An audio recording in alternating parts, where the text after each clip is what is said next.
Mimi nawaza wakati fulani watu ambao Mungu anawainua na kuwatumia namna ambavyo kibinadamu wasingestahili.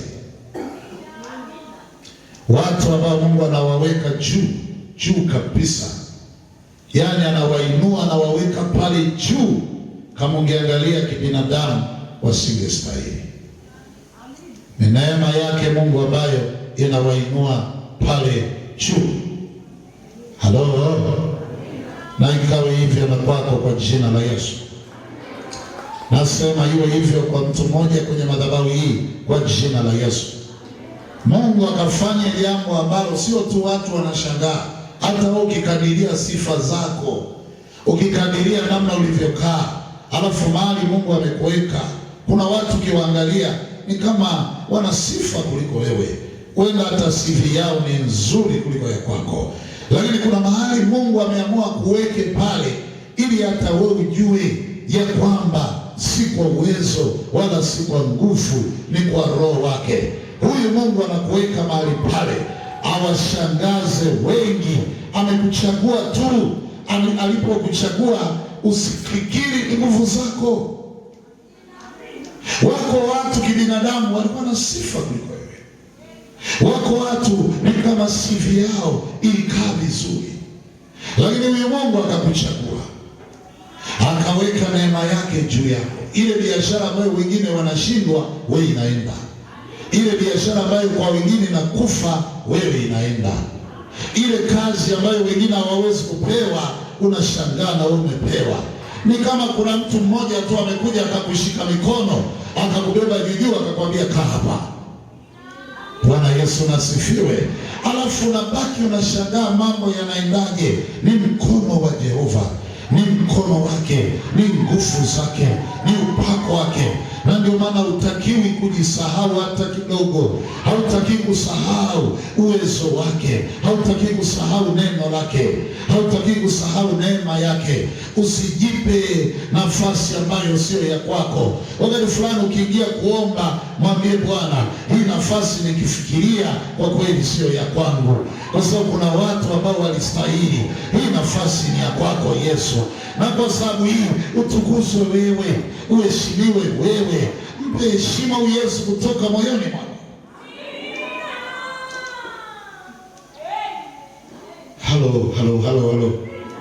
Halo. Muulize jirani yako moja, tafakari yote hayo. Wakati fulani unaangalia vikwazo vilivyokuwa mbele yako.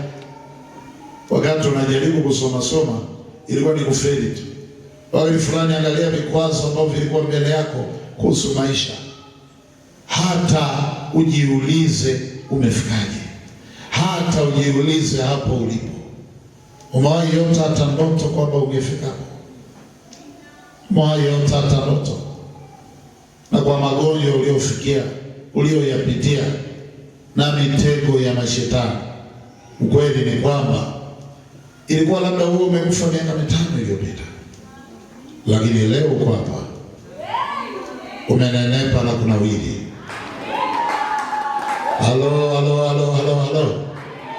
Bwana ameshatenda. Haleluya. Hatuna namna ya kumlipa, lakini ametenda. Mawazo ya maadui hayajatimia kwetu. Ajenda za maadui hazijatimia kwetu. Mipango ya adui imefeli sana. Haleluya. Yaani yako majira unajikiza utamlipa nini Mungu, nakuta havipo. Yaani ukiangalia wema wake umezidi. Namna ambavyo hata watu wakikuuliza wanakushangaa, waambia hata mimi nashangaa. Kumbe moyoni mwako na wewe unashangaa. Wao wanashangaa na wewe unashangaa. Bwana Yesu nasifiwe. Yaani Mungu akikupa jicho kidogo la ndani, jicho la ndani, unaona kabisa nitakiwa kufia pale, ningekufa pale, mwaka ule, mwezi ule. Walipofikiri wamekamilisha ile ajenda yako ya kufa kabisa, walifikiri wamemaliza, Mungu ndo akatokea hapo. Alafu ile moto waliokuwekea haukuwa na kazi tena, hakuwa na uwezo tena. Jamani, makofi kwa Yesu. Unajua, nikupe siri moja niliwafundisha hapa. Maisha ambayo moyoni mwako Mungu hatainuliwa sana hayana maana. Maisha ambayo kwenye mawazo yako hautakuwa na nyimbo za sifa ya kwamba farasi na mpanda farasi wametupwa baharini. Mimi nakwambia, kama moyoni mwako hauamuki asubuhi halafu zile nyimbo na vinanda ambavyo viko ndani vikawa vinaimba, mimi nakwambia bado hujafikia mahali. Huyu Mungu hajatukuzwa. Yako majira unakuta ni kama nyimbo za sifa zimejaa moyoni mwako kwa sababu ya matendo makuu na namna ambavyo huyu Jehova amefanya, na namna ambavyo wale maadui zako walikuwa wengi wanakuja, walipokusogelea njia yao ikajaa utelezi namna hii, alafu ilijaa giza na utelezi. Wakitaka wakufikia wakufikii, silaha zao zikitaka zikufikie hazikufikii, zinakuwa hazina kazi. Tukija namna hii huku, na ndio maana ukifika muda wa sifa usimwangalie mtu mwingine. Yaani wewe nakwambia, hata kama unaluka waambie sina fedha na dhahabu ya kulipa yale matendo makuu ambayo nayaona kwenye maisha yangu. Yaani Mungu mambo aliyoyatenda unabaki unashangaa. Wewe fikiria namna ambavyo umeumwa mara ngapi. Aliniambia rafiki yangu mmoja aliwahi niambia siku moja, anayemfahamu alisema huyu jamaa anaumwaga tu, alafu akianza kuumwa watu wanasubiriaga tu waziki, alafu baadaye wanakuta yuko mitaani amevaa suruali anatembea. Unajua alisemaje? Aliwahi niambia yule bwana, alisema ni Mungu akitaka tu mimi niondoke ni dakika moja tu.